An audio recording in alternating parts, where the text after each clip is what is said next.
जय श्री कृष्ण। महादेव हर। हूँ शास्त्री डॉक्टर राजीव कुमार सोलाल पंड्या।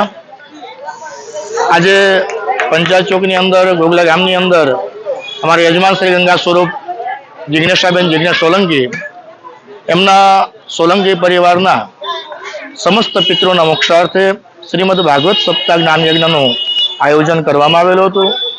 24 तारीख अने रविवार रोज आ कथा आरंभ थयो और आज 30 तारीख ना रोज कथा पूर्णाहुति थई।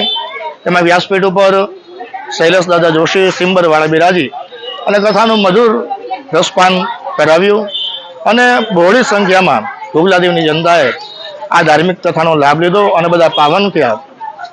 अमे अमारा कुलगुरु वती और व्यासन पर बिराजमान शैलेषभाई जोशी तरफथी भागवतजी की प्रार्थना है कि सोलंकी परिवार समस्त पितरों ने मोक्ष अर्पण करे। अने कथा आयोजन थयो तो बधा पितरों ने मोक्ष मळी ज गयो छे, पण साथे साथे भागवत भगवान ने प्रार्थना है कि दिवंगत बधा आत्माओं ने तेमना चरणों में स्थान आपे और सदगति प्रदान करे। जय श्री कृष्ण। महादेव हर।